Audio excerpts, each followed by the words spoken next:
All right, welcome back, everybody, for another episode. So today, joining the show is comic creator Tony Fleecs. Tony, how are you doing today?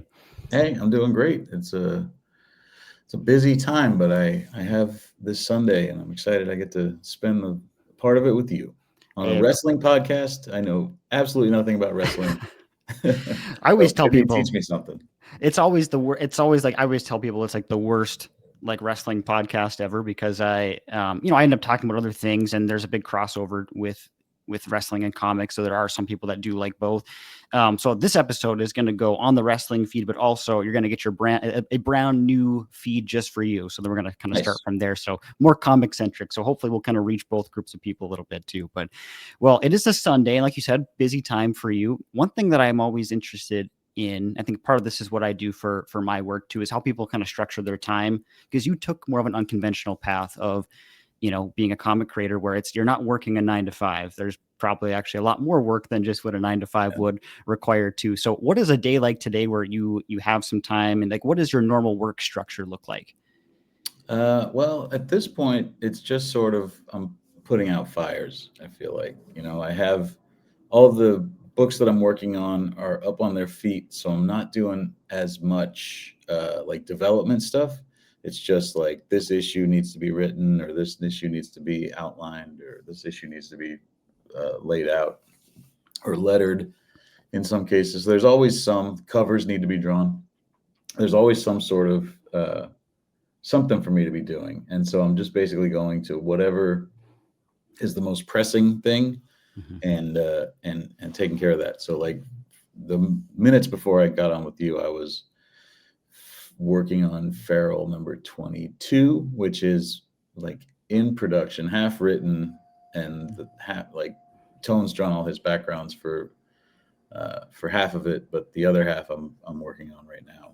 And so and then Trish is about to start drawing the cats on her part of it. So yeah, I'm just moving things forward. And then after I get off the phone with you, I have a planning meeting with the editor of Feral for Feral 23, and then tomorrow next week I'm at a DC planning thing for most of the week.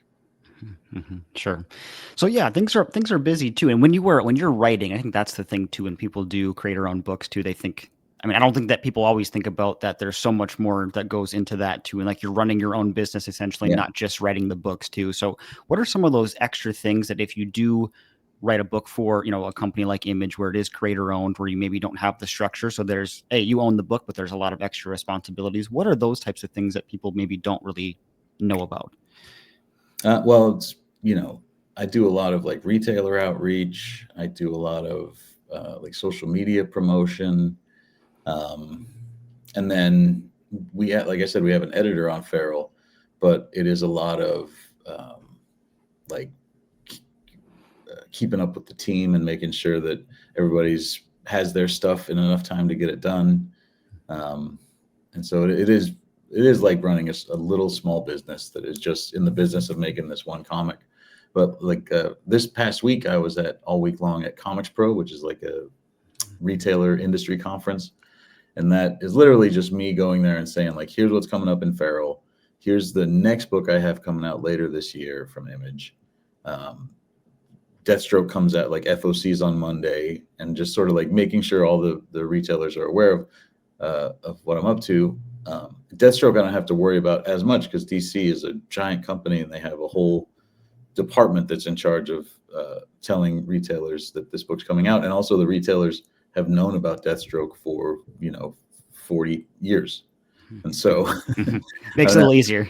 yeah, I don't have to do all that groundwork. Whereas with Feral, it's this is year 3 of Feral is starting in March. And so it's just a matter of like checking in, letting people know that, like, if you're selling this in your shop, here's ways you could be selling more of it. We're doing exciting new things.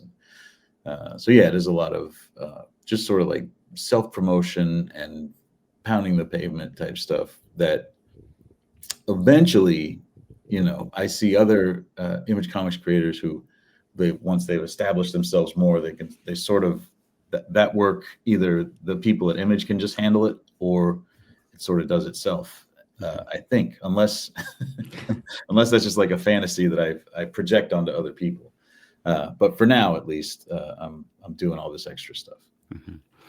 And you mentioned that you have different things scheduled kind of throughout the week too. And again, so there is an element obviously of like you have to treat your time like a very valuable resource to what time gets dedicated to writing, what gets dedicated to outreach. If you're specifically writing, how do you structure that time? Do you have to block out like a portion of your day? Do you write when inspiration hits? Is it a combination of both? It's a combination. But like I said, it really, at this point, it's sort of stressful because it is just like, I know this much has to be written by X or this artist isn't going to have it. And so I'm just sort of like not so much waiting for inspiration. Luckily, all the stuff has been outlined, Mm-hmm. and the basic, the stuff that would take a ton of creativity to think up has been done. The parts of writing that I'm doing now are just sort of like putting them in place in the script, Mm-hmm. making sure that the pages fit together, and doing sort of the nuts and bolts work. Mm-hmm. So as far as like allocating time for that, I don't really do a great job of. I think if I did, I wouldn't just be putting out fires. I don't do a great job of scheduling time. I just have sort of like a checklist that has all of my stuff on it, and it's broken down into pages so that I can get like that serotonin from from scratching off something off my checklist. Mm-hmm. So I just try and get those knocked out as quickly as I can, as efficiently as I can. And then if I'm not feeling, like if I sit down and I know I have to write something on a day and I'm not quite feeling it yet, I can sort of jump over and do work on a cover or letter something or do one of these other things that's on the checklist. Mm-hmm. Yeah, I'm always very interested in the process for these things too. What I do for my job is I'm a type of a therapist, not mental health, but more like a cognitive therapist. I do a lot of executive functioning work.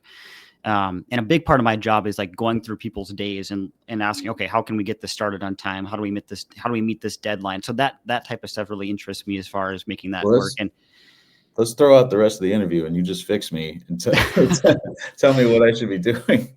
the hard thing is, I think for me is that I always tell people like, okay, well, I'm the expert in this. I'm not the expert in what like you're working on. And I've worked with, not that my job is centered around people that are creatives, but I've had some that I've been my clients that, it's like I don't know that world, so it's like Yeah. I can help you in the ways that I can, but there's so much more to it that again I don't know because again I don't think I have a creative bone really in my body other than creativity with maybe problem solving. That's about it. But yeah, I think just the day in day out makes I think a lot of people, it makes them interested in learning about what is on the other side of the page to create something too. And I think for most people that like me that have that 9 to 5 job, it's kind of like, if I was doing this, what would that look like? So for you, this is an unconventional path that, most people go a different direction.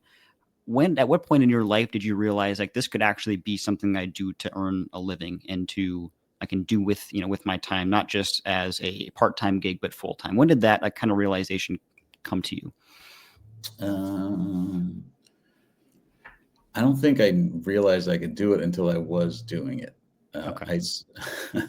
I made a comic and I didn't even keep track of the money that I was making on it. The first comic that I made hardly anything on it, but it got published and it came out in comic book stores. And for me, that was sort of more than making a living at it. That was what the goal was. And I didn't have, it's not like I had money. So it wasn't, Yeah. I'm not saying like I wasn't worried about money. It was just that wasn't what the focus was at that time. The focus was just sort of like, can I make these things? Can I get good at this? And can I get them out there? And then eventually through a series of, tribulations, it's a series of like going broke and having to call my mom for, help me pay the cable bill or whatever. Eventually I broke through and was able to get enough work to pay the bills with it. But that took, 6 years of real hard, not hard, but like real consistent hustling, Mm-hmm. Mm-hmm. I feel like that has to be the way, and I don't want to speak for you, but I feel like that has to be the way that if there's any sort of a dream that somebody is chasing where it's, again, it's unconventional, the odds are stacked against you, those types of things. I feel like if we come into that looking at that through a financial lens, it's probably never going to work out because Yeah. there's such a big risk that's involved too. For like, so it takes a lot of guts to be able to like, hey, I'm going to try this and I'm going to stick with it. And I think for most people, that if they're looking too much from the financial side, like for me, for example, I could never do it because I would look from that lens and it would Yeah. not work for me, right? So that takes a special person, I think. Well, I tend to. I was talking to some aspiring younger creators about this last night. Um, I think that there are certain things that and I did this too when I was young, like when I was a teenager. It's like you set up these little mini goals and lists and things that like, well, when I get that, then I can do this, and when I get that, then I can be a comic book creator, then I can, do it full time or whatever. And it is stuff like I would have to get to a certain level of, making money, or I would have to, get some sort of validation or some sort of job, to be like, this is a real thing now. And I think sometimes those are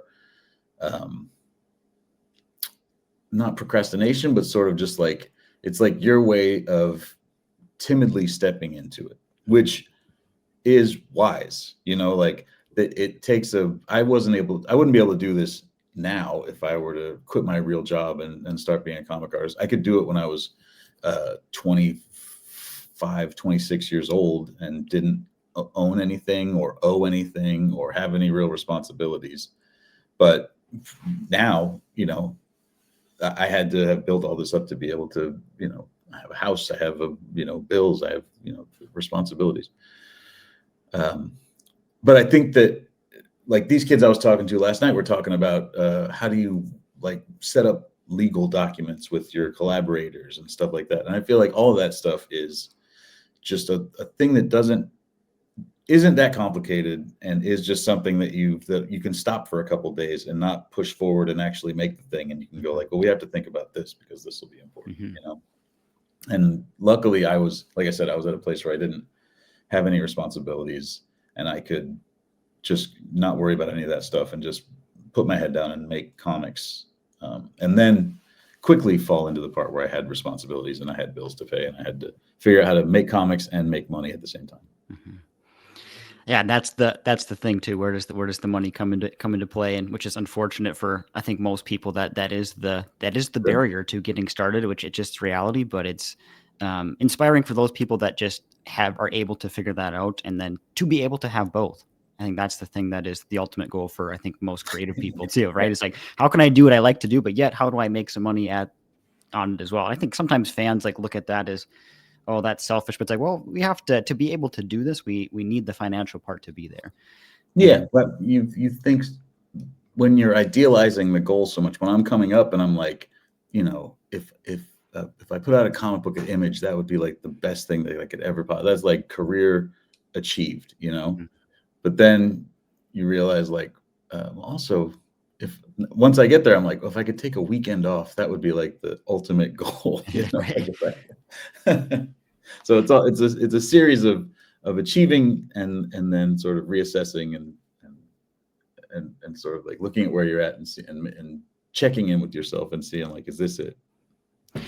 What was the project or the title that you worked on that you think had like the biggest change like on your life, do you think? Well, it's My Little Pony was the one that was sort of like the most impactful and the most like changed how I worked and how I so that was sort of the job where I became a professional on.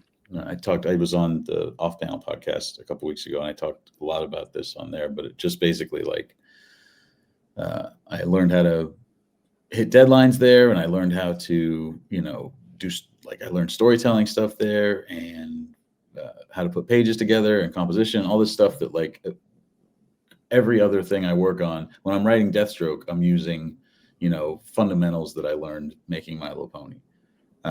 So that one, and then Stray Dogs was the one that like My Little Pony sort of made me a professional, and Stray Dogs sort of up until now is sort of what I would say gave me a career. Mm-hmm.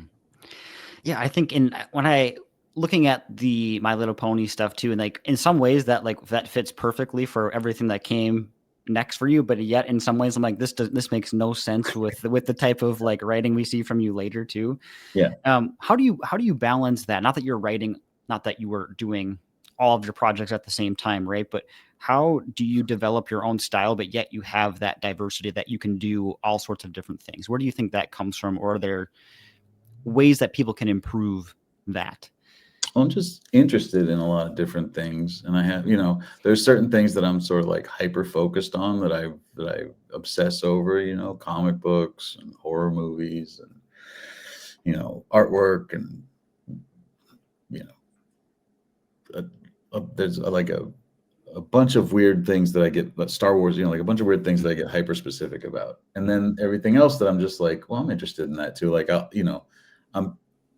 keep an open mind. If I see something that interests me, I like to go take a look at it and see it. Like I can watch a movie trailer, and if it's not, I love horror movies, or I love, superhero movies or whatever. I saw a trailer for like Wuthering Heights, and I was like, well, that looks cool too. Like I would like to go see that. Mm-hmm. So I'm just always sort of like putting stuff inside my brain, and that sort of helps me develop a point of view. And so then when I get a job and I'm doing My Little Pony, I'm making My Little Pony differently than how the other people are making My Little Pony, because I'm not like looking at the show and going like, let me make my version. Let me make that. I'm going, let me make my version of that. Mm-hmm. Or I get a job writing Deathstroke or The Thing or, Star Wars. And then I'm going like, what's my version of that look like? And in some cases, you wouldn't be able, the naked eye would not be able to detect what's different about my thing. But it's just that I've developed a voice by, living a life and putting things in and experiencing things. And that's what everybody does, like if I write a comic based on an outline and another writer writes that something based off that same outline, they're going to be two different works, because they're like, what's coming out of me is going to be different from what's coming out of somebody else. Are you able to separate, like if you're reading, and again, maybe you don't. I did listen to that Off Panel episode, by the way. Great listen. Off Panel is a great show, so everyone listen to that. That's a great interview for sure. So I'm assuming you're the person that like, you do read comics just because, like, as a fan, I think some people, I don't know how many comic creators go that route or go a different route, but if I worked at McDonald's, right, do I want to make the burgers at home? Then probably not. I probably want to save that for when I'm there, and I want that separation. So when you're consuming, whether it's like you mentioned, if it's movies, if it's shows, if it's other comics, if it's other works like that too, are you able to separate that, or is there no separating? Like, hey, this is maybe an idea that not that we're ripping it off from that, but this inspired me in this way of another idea. Can you separate and just watch things just for fun, or does that not exist? No, I can. And I sometimes think it's because I'm just like, I have friends that are creative or that are filmmakers or comic book writers or whatever, and we'll watch the same thing and they'll have such a different experience of it, because they're the kind of people that are more analytical. They're more locked into it. And they're like, once the thing disappoints them, then they're just like, well, this is trash. Like I couldn't enjoy that. Right. I'm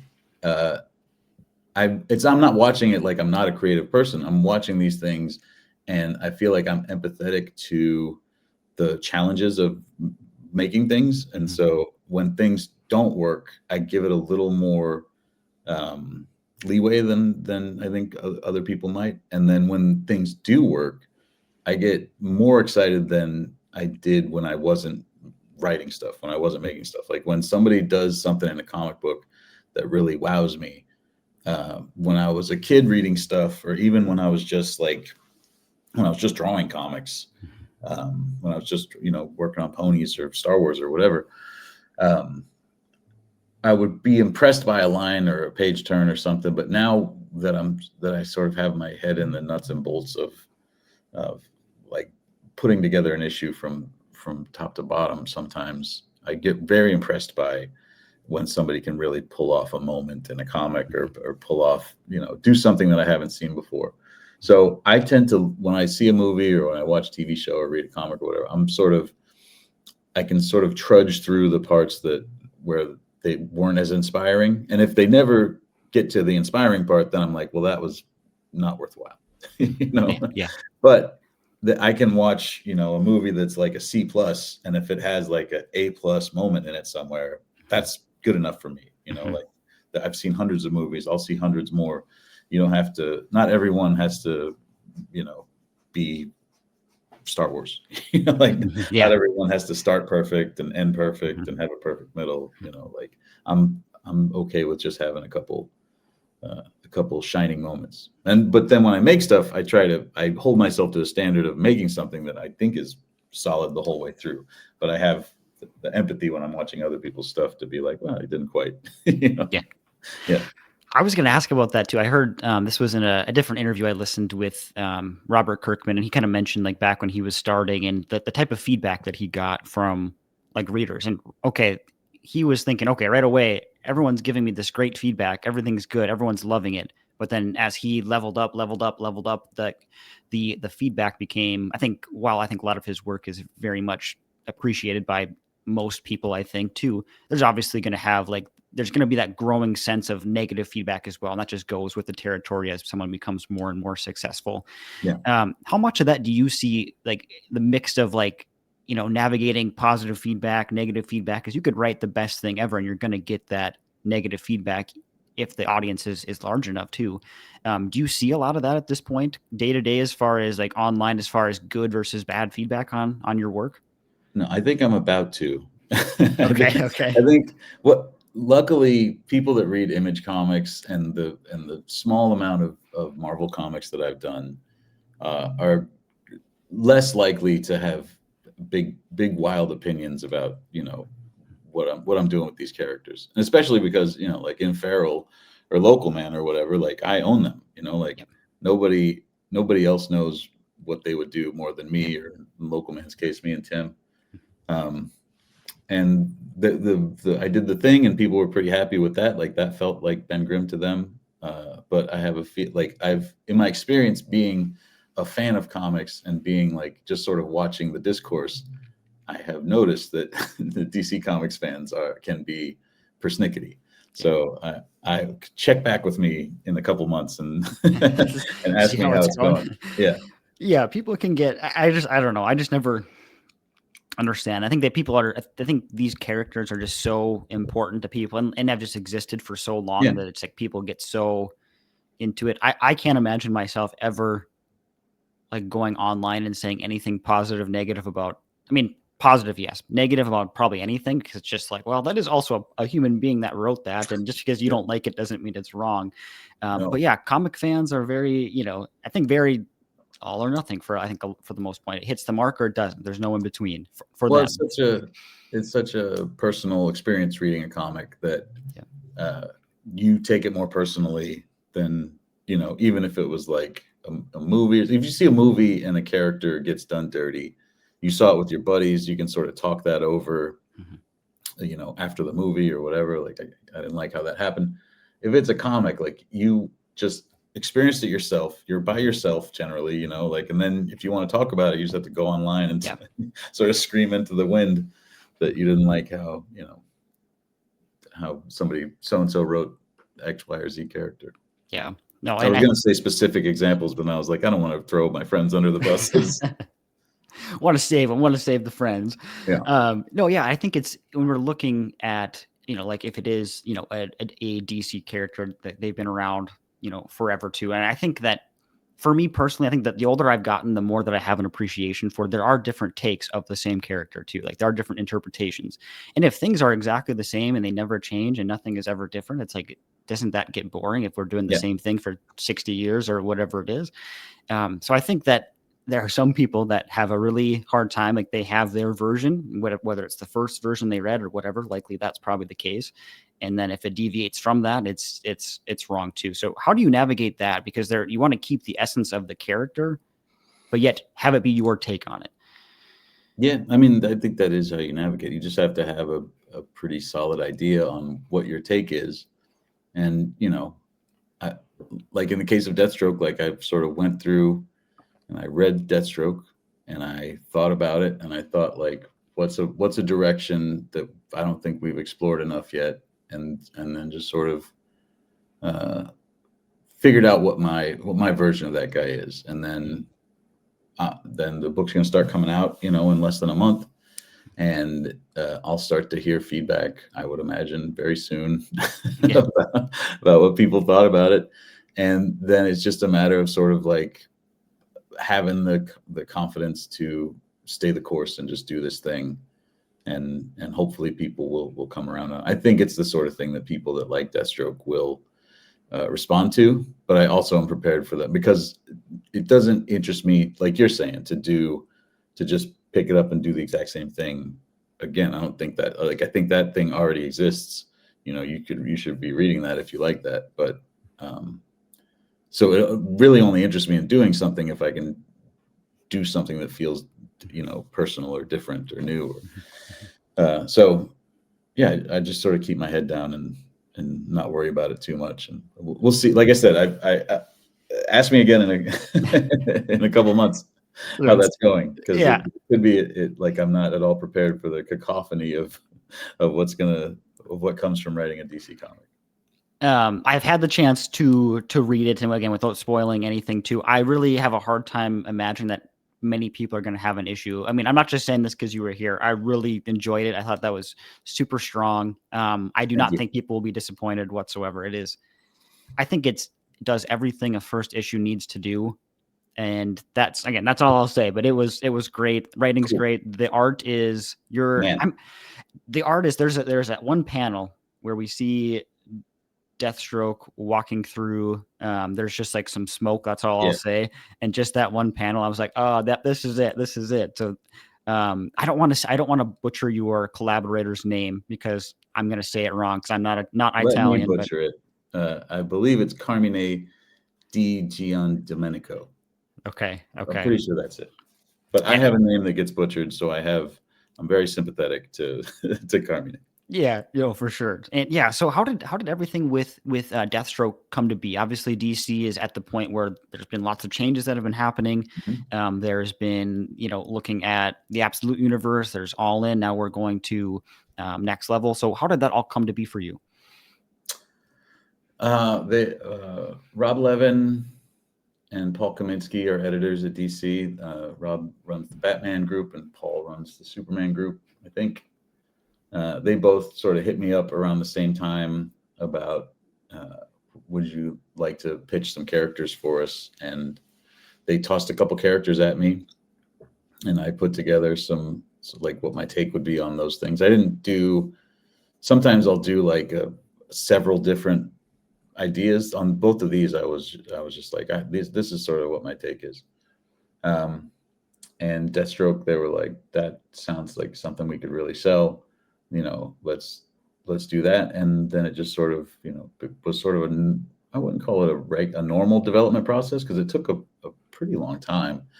And that, like, we started talking probably in June or May of last year, and then maybe even before that. But then we really sort of cemented things at San Diego Comic-Con, and we talked more about, what this thing would be, and what it would look like, and who would draw it, and then Scott Snyder at San Diego. That was when I met him as well, and him and Josh Williamson are consultants on a bunch of DC books right now, and especially on this sort of like absolute next level, all in, line of books. And the next level books specifically, like, they're trying to make new books with characters that don't always get the same amount of love and promotion that like the Justice League level guys get. And so they're doing those books and doing them with what they called like an absolute ethos, where like Absolute Comics, that are sort of like auteur driven, people doing almost like their indie book version of what a Batman would be like, or what a Wonder Woman or Superman would be like. And so they don't want me to make, like straight bullets or something, but they were like, do your version of this, do an indie first issue, like what you would do with Deathstroke. But at the same time, then they give me Carmine to draw the thing, and he can just draw action and bombast, and he draws like Michael Bay movies in Yes, paper. yes. And so I like that shit too. Like I love a Michael Bay movie, and so I get the opportunity to do a story about what this guy's like on the inside.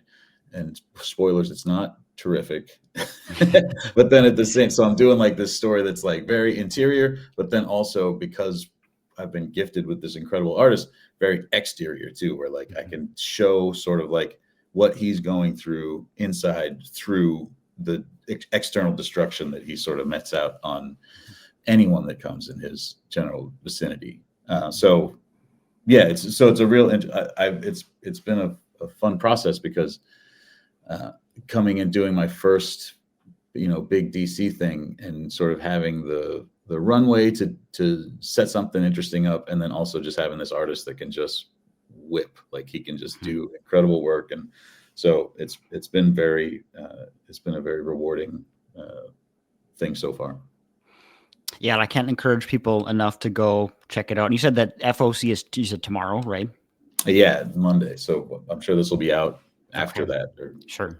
I'll try to get it out as quick as I can. But if you're hearing it, if your shop has more copies available, pick it up, and then also put it on your pull list. I got it on mine already, so it's Nice. looking forward to it. Looking forward to it for sure.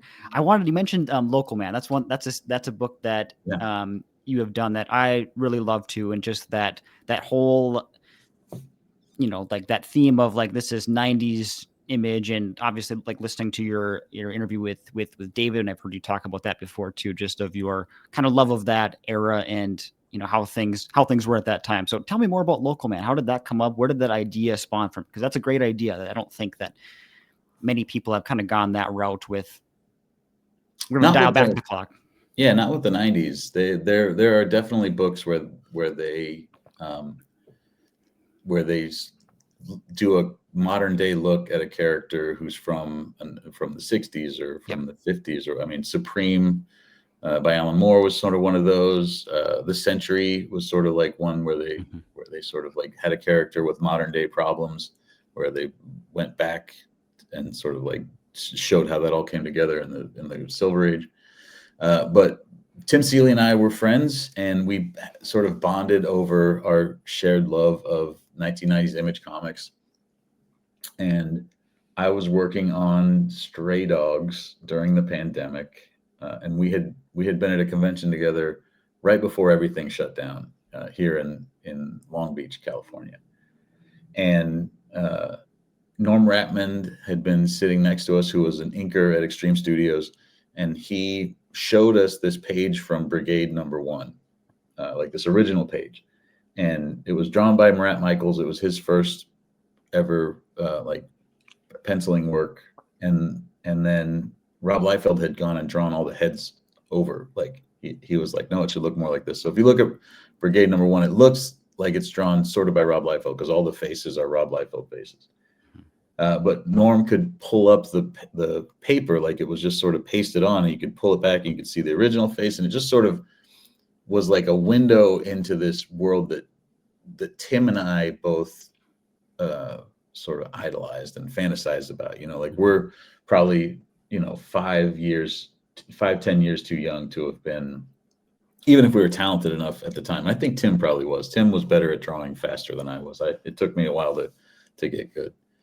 But we were too young for that. And so it's this generation right ahead of us. And we thought like, how cool it must've been to make those books. And then we also thought about like, those books are our foundational, like that's my, Silver Age books. Like when I was growing up and going to the comic book store, all the old heads in there would sort of give me shit about, my Rob Liefeld books, or my Wildstorm books, or whatever. They would be like, these other John Byrne books, that's where it's at, or Howard Chaykin books, that's where it's the generation before. And I like those books now, but at the time I was like, this is the stuff that my generation likes, like this is what I'm responding to. And so we just, Local Man, this is the longest explanation of a book possibly ever. Local Man is a book about that. It's about somebody who's basically Tim and my age now, looking back on their sort of like past, and their past is this 90s extreme, Wildstorm, Top Cow life, like he had all this explosive stuff when he was younger, and now he's sort of like digging out from that, and sort of like his life is a mess because we sort of wrote him as a complicated person. Both Tim and I were going through a lot of complicated stuff at the time we're developing it, and the whole world was falling apart. Yeah. we sort of created that book in COVID, basically. And so, yeah, it's just a book about a guy that used to be a superhero, and now he's hit rock bottom, and he has to move back home to his mom and dad at this tiny town where he grew up. And everybody there is disappointed in him because he didn't end up being, Shaft or Spartan from Spartan's a Robot. He didn't grow up anywhere, but he didn't end up being an impressive superhero. He just sort of like brought shame on their town. And so this whole town hates him, and then people start to get murdered there, and he has to figure out if he can do anything to help without being this superhero that he never lived up to his full potential. I love again, this is going to hit home for me a little bit more too. I love that this is based in a small town too. I grew up I don't live there currently, but I grew up in Minnesota. So not Yeah. in Wisconsin, but it's close enough. And I grew up in a town where a little bit different because it's, lakes country, and it's more of a touristy town that I grew up in, but it's close enough in size. There are about 7,000 people when I was growing up there. It's grown since, but I know a lot of towns like that, and there's similarities even with that to the town I grew up in, and just the thought of like everybody knows everybody else. Everybody knows your shortcomings. If you've brought shame to your family, like people know those things and are talking about those things. It's not like if you grew up in, a bigger city where just you can blend in. It's just not that way at all. So how did that kind of come into play? Because I think that's a really great part of that story is the interconnected elements of a small town. Well, Tim grew up in a small town in Wisconsin it's the town that's in revival, and so and the town Farmington and Local Man is sort of a fake version of his town, like a combination of a bunch of different small towns. And then I grew up in Colorado Springs, which is not a small town. It's like a few 100,000 people. But every summer, I would spend all summer in these tiny towns in Nebraska where my grandparents lived and where my aunt and uncle lived. And so I sort of had this, at the same time that I was discovering comic books and discovering Image Comics and like all that, like falling in love with all that stuff. Every summer, I would go out and sort of have this sort of like exchange student experience being Colorado Springs is not a huge city, but I would go be like a city mouse in a country mouse world for the summer. And so it was putting a lot of that stuff, the stuff that we saw and experienced in those things. And Tim was sort of like the keeper of that stuff because he obviously lived it full time, and I was more of a tourist. But I feel like we both had sort of like things that we wanted to include from our lives that were, that again, you don't usually see in superhero stories. There's like the Great Lakes Avengers, but that's like a sort of a gag, like having a small town, you drive through these towns when you drive through the country, and they'll have like a billboard that says they're the hometown of somebody, and you're just like, oh, son of a bitch, like that's what this town is, like they have people live there and die there and work there and, do all their stuff, but that's where Johnny Carson's from, or that's where, so we thought about that, about, this small town that sort of like it was left behind, and he left it behind. And so that becomes part of the animosity as well, like this guy that everybody in town thought like, oh, we're about to be on, like it's about to be a new, like things are going to change around here now that we have a superhero, and then he sucked. And so nothing changed. And I think there's a lot of truth in that, again, from my experience too, where we're looking at some of these towns, and I think people assume there's, the small town where nothing bad ever happens, right? And that's the plot of many different things. But I think that in reality, while that's true, but when something does happen, it just hits so much harder too, because then everything is personal. Oh, for sure. Yeah, everybody knows everybody. It could have been me, I could have been there. I've been over to that house, all that stuff. Yeah, for sure.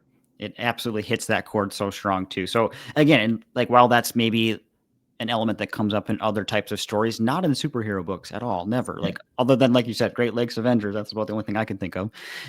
So that is, I think I appreciated that too. Not that everybody can relate, but there's a lot of the world where they live in towns just like that. For some reason, that was a detail of that story that really like stood out to me, just because I can so much relate to them. Like this is exactly how this would go if this was real life. Like this is it for sure. Where I think we might have misaligned it a little bit is a lot of those small towns don't have a comic book store. And so like so we're selling this book to an audience that may or may not exist. And sometimes like the smaller the town, sometimes the comic book store will be like in a drugstore or part of a hardware store. Um, and so and in those cases, like they have to be really on the ball to even have Image Comics. Like it might just be like they get Marvel and DC comics, or they get Archie comics or whatever. So I think part of the reason why Local Man was such a hard sell is that we were selling to an audience that when we find them, and when we find small people that grew up in small towns or that read the book, they respond to it. But it oftentimes is just like, I wonder, how do you get these to these people? And that is very true. I mean, the town that I grew up in did not have a shop, and there wasn't like even, at least that I was exposed to, there wasn't even comics in drugstores. I eventually found, I don't know if this was, these were we had like a bookstore that's no longer there. We had a bookstore and they would get some trades. I never saw them until I was probably, preteen, teenage, that sort of thing. And it was just the big titles and that was it. There was just some trades of those. So, I mean, I don't think I went to a comic shop one time when I was probably 4 to 5 years old, when I was visiting my sister. She's quite a bit older than myself. So I was probably, somewhere 5 to 8 or so. And I picked up a few books, but she lived, in a different state. So there wasn't that chance. The closest shop to where I grew up it was a full hour drive away. And if you live in the city, an hour drive might not be like a big deal, but like when you live in a small town and can get everywhere within 5 to 10 minutes, you're not Yeah. driving an hour for just about No. anything unless you have to. So yeah, I can certainly see that. That was my experience as well growing up. No comic shops nearby, and hence I got into comics probably not till I was, you know, 15, 16 years old, where Yeah. I could drive myself and find these things. But yeah, it makes a lot of sense. But if people can still find Local Man, then there's a nice hardcover online that you can get still too that collects the whole run. So Yeah. definitely check that out. Local Man, can't recommend that one enough too. Thank you. Yeah, that Local Man hardcover is I put that together, and it's very complete. It's got everything that we did for Local Man, and then It's just got like the one shots too in yeah, there as but the well. one shots. It's got tons of extras and all the covers, and yeah, we really I wanted to make like we love that book so much that we wanted to make like our own Criterion DVD edition of that book. Yeah, it's super nice, and I do like to get singles of things too, but there are some books that are just like you have to have like I can be a sucker for that from time to time, where I get Well, like I might have two of the I might have the singles, but also get a collected edition. But Local Man is one of those ones that you want to have both too, because mhm. and luckily the singles are not expensive. I mean, we you can find them out there. You can find the whole run, but every issue of that book was a flip book where the front of the story was told on the A side, and then you flip it over and it would Mhm. have the backup story from the 90s, and Mhm. I drew the front side and Tim Seeley drew the back side.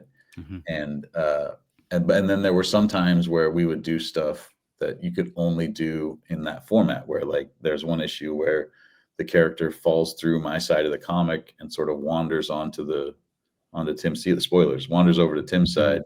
And you can't do that. We figured out a way to do it in the trade and in the hardcover, but it's not the same as like you in the comic when you're reading it, he's like walking past advertisements and he's walking past like the letters page and stuff, and that feels like a completely different thing that we hadn't seen anyone do.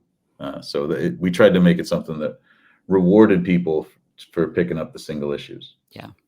Yeah, I think that's a fun thing too, to like you can differentiate between the two and give people a reason to like, hey, you could get this, you could get that, or you could get both. Like there's reasons to do that, and there's going to be a payoff there. You mentioned your Thing series too. I also did enjoy that book quite a lot too. Thank And you. going into that, like when you have someone that is part of a team, I feel like that can be kind of a challenge where it's just like this is the context we're used to seeing this character into, and that miniseries was quite rewarding. I feel like each issue went together so well, and it was a lot of fun because like you just don't know who's going to show up. Yeah. So there were so many nice surprises in there too. What was your experience like writing the Thing, that character that I think is, again, has several different sides to him and can be, if someone takes the time to do that, can be such a deep character too. Yeah. Well, yeah, I didn't even really think of it as a challenge to write him in a different context than as a part of the team. That never occurred to me for whatever reason.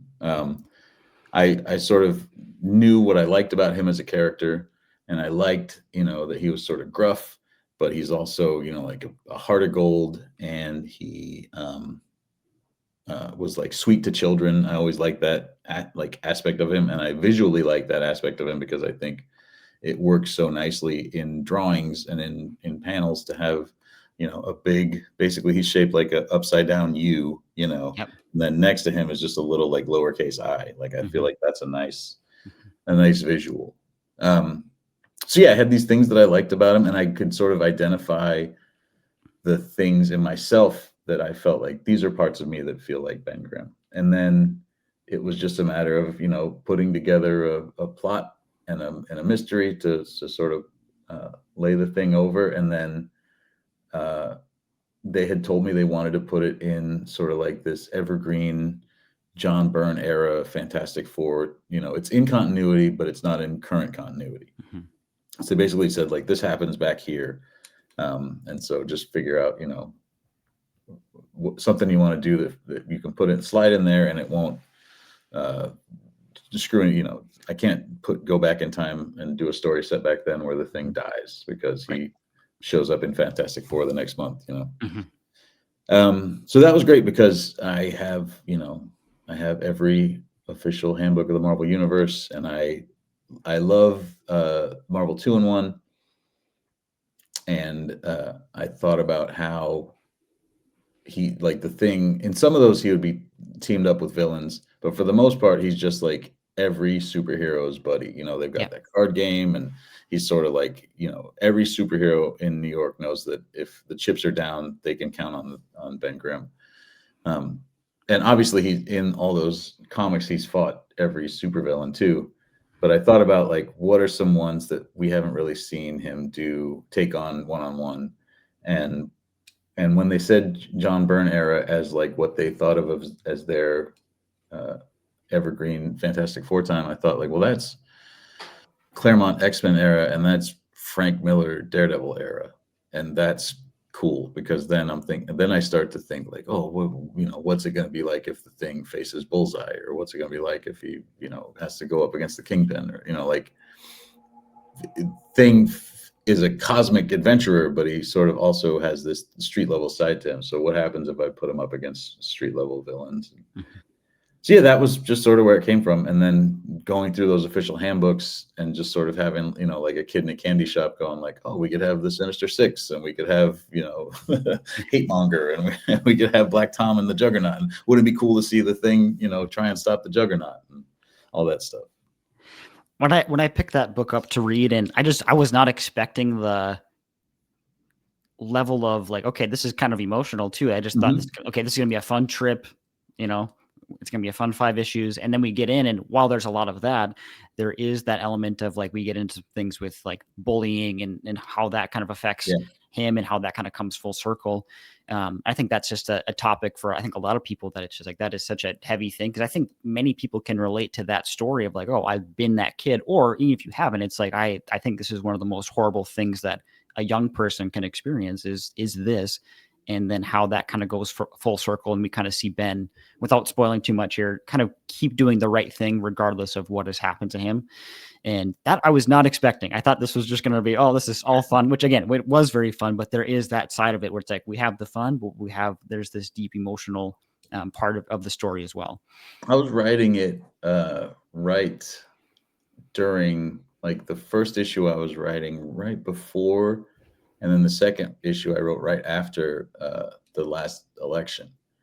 And Mhm. so, no matter what your side you're on, that was a very sort of like contentious and uh, like there was a lot of bullying going on. Yeah. There was a lot of people were being dicks to each other. Yeah. And I have this, and it's in the book. I sort of have this ethos about how I think bullies are weak. I think, and it's hard to write villains for me because I think they're weak too. I feel like the strongest thing you can do is help somebody or lift somebody up.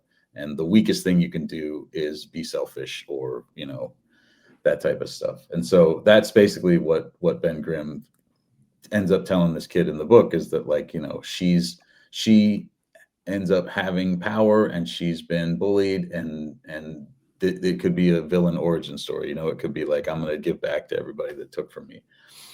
And instead, Ben Grimm says, like, bullies aren't strong, they're weak. Basically what I said, like, if you want to be strong, you help people. And that's what I think superheroes are about. And that's definitely what I think Ben Grimm's about.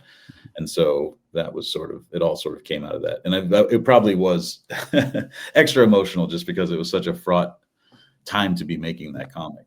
Yeah. Yeah, no, for sure. And I think that you mentioned that you take parts of yourself into these characters and like, oh, this is how I view bullying. This is how I view this type of behavior too. How does that then transfer to when you write a character like, Crossjack or Deathstroke, which again, those are not the same characters, but that there is more, more of a flawed nature to that character. How does that transfer then? It's still pulling from myself. It's just pulling my flaws. Like, Crossjack is all of the things about me that I'm disappointed in, like all the things where I'm just like, and obviously some of them are exaggerated too, like I'm not as bad as Crossjack, and I'm definitely not as bad as Deathstroke, but I do have things that I don't like about myself. And when I'm thinking about characters who are unlikable or who do unlikable things, I'm thinking like, how can I sort of amplify that? And how does this character operate when if I hate this about myself, here's this guy that does all of this. And either he hates that about himself too, and that's interesting to write about, or he doesn't care. And that's fascinating because then I'm just like, what's going on? Like this guy is way out there. So it's the same, like I said, Ben Grimm, writing him is like all the stuff that I think is best about me. I put that into that character. And then when I'm doing Slade Wilson, I'm doing like, this is the stuff that I think is worst about me, but also it's still personal. So it's still hopefully compelling, It's Absolutely. definitely interesting. It could be, we get to the end of, we get a couple volumes deep on Deathstroke and people are just like, this is brutal. This guy really sucks. Oh no, that's great. And I hope that, again, wish you all the best on all the things with Deathstroke. And it's I don't know if you view it this way or not. Like how does when you work on these books that it's like, okay, there's going to be some steam behind this just because all the things DC have, has done. How do you look at that as obviously you're working on this book on its own, but how do you see this as like a launching point for, greater and greater things in your career too, as far as like on the creator own side? Well, it's a lot of pressure because what I want to do, like, this is awesome. Like, I love making superhero comics and I like working for these companies and stuff. But my ultimate goal is just to be able to make my own stuff and continue to make, like, if I could make my full living just making Feral and making Local Man and stuff, like, that would be incredible for me. And so having a platform like this now where, thanks to Nick Dragata and Scott Snyder and Kelly Thompson, and Hayden Sherman and Jason, people are really paying attention to DC Comics right now. And not that, they weren't before, but they super are now. And I feel very fortunate to be a part of this next level initiative. Like, it's the next wave of these, like, you thought we were doing cool stuff by doing different stuff. Here's more cool stuff that's different, like, check this out too. And I think more than anything I've done before, it really is a opportunity to be in the spotlight. And so I feel a immense amount of pressure to perform, not so that people think I'm good at making a DC comic, which I want to, like, I want to be good at that, but I especially want people to go like, who's this? And where can I find more of that? Like, if you like Deathstroke, you will like Local Man. like that's Mhm. that's the proposition that I'm putting out there. And so it's a rare opportunity, and one that not everyone gets, to sort of have this sort of spotlight and platform.